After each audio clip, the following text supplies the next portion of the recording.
6개월 만에 입을 연 박근혜 전 대통령, 그 말의 의미를 짚어보겠습니다. 강신업 변호사와 함께하겠습니다. 안녕하십니까? 네, 안녕하십니까. 박근혜 전 대통령, 한 사람에 대한 믿음이 배신으로 돌아왔다, 이렇게 얘기했습니다. 어떻게 들으셨습니까? 결국은 정치적 책임은 인정할지 모르지만 법적 책임은 인정할 수 없다는 것이고요.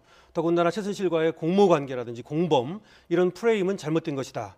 그래서 내가 법적 책임을 질 것은 없는데 최순실이 가사 잘못을 했다 하더라도 그것은 최순실 책임에도 불구하고 그것을 나에게 지우는 것은 부당하다. 이런 얘기를 하고 싶은 것으로 보입니다.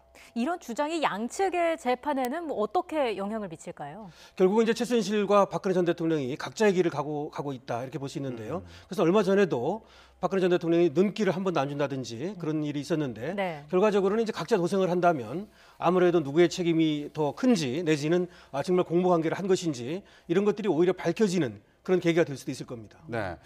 구속 결정을 받아들이기 어렵다. 변호인단이 사임 의사를 밝혀왔다. 이렇게 얘기하기도 했는데 실제로 변호인단이 사임을 했습니다. 네. 재판을 거부하고 있는 건가요? 어떻게 봐야 될까요?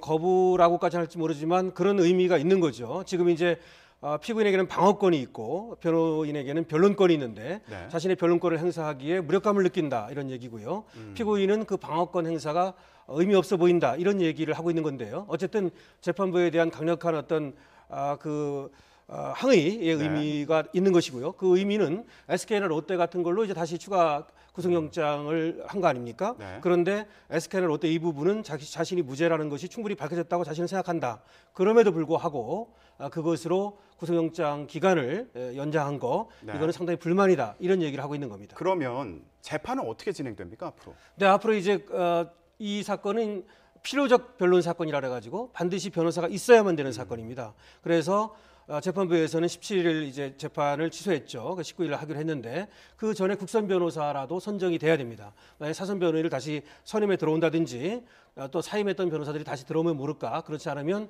반드시 이제 국선 변호사를 선임해야 되고요. 그리고 나서 재판을 진행해야 되는데 아무래도 이제 시간이 좀 차질이 생길 겁니다. 예, 네. 이 과정이 쉽지 않을 것 같은데 박근혜 전 대통령이 재판정에서 자신의 입장을 밝힌 건 이번이 처음입니다. 이번 발언의 이유는 어디 있을까요? 이제 4월 16일 구속이 되고 5월부터 재판이 시작이 됐지만 한 번도 이렇게 구체적으로 얘기를 한 적은 없거든요. 아무래도 이와 같은 얘기를 한 것은 지금까지 재판부를 믿고 법과 양심에 따라서 재판할 것이라고 그런 신뢰를 가져왔다. 하지만 이번에 구속영장을 다시 추가로 발부하는 걸 보고서 이제 재판부에 대한 믿음이 사라졌다. 이런 얘기를 하는 것이고 그래서 법적 투쟁보다는 어쩌면 정치적 투쟁 내지는 역사에 맡기는 그런 어떤 투쟁을 하겠다. 이런 얘기로 들립니다. 네. 자, 그럼 지난 6개월 동안 이 재판 과정을 거치면서 박 전 대통령의 입장이 변한 게 있는지 과거 탄핵 이후에 청와대를 떠났던 날 입장을 다시 들어보겠습니다. 잠시 전 대통령께서 사죄에 들어갔으면서 하신 말씀 올리겠습니다. 제게 주어졌던 대통령으로서의 소명을 끝까지 마무리하지 못해 죄송하게 생각합니다. 저를 믿고 성원해 주신 국민 여러분께 감사드립니다. 이 모든 결과에 대해서는 제가 안고 가겠습니다. 시간이 걸리겠지만 진실은 반드시 밝혀진다고 믿고 있습니다. 네, 3월에도 결과를 안고 가겠다. 진실은 밝혀질 것이다. 이렇게 얘기했는데 오늘도요. 역사적인 멍해와 책임은 자신이 지고 가겠다. 이렇게 얘기했습니다. 좀 입장이 비슷한 것 같아요. 네, 같은 연장선상에 있습니다. 계속해서 사법부에 대한 어떤 신뢰를 가져왔다는 얘기를 하는 것이고요. 그때하고 달라진 것은 하나도 없는 것이죠. 그래서 정치적 책임까지는 모르겠으나 자신이 법적으로 책임질 만한 일은 없다. 이런 것을 계속 얘기하고 있는 것으로 보입니다. 예, 이 정치 보복 주장은 사실 지지층을 겨냥한 게 아닌가 이런 이야기도 나오고 있는데 자유한국당과의 입장과도 비슷합니다. 자유한국당에서는 정치 보복이라면서 고 노무현 전 대통령 일가를 과거 뇌물수수 혐의로 고발하지 않았습니까? 네.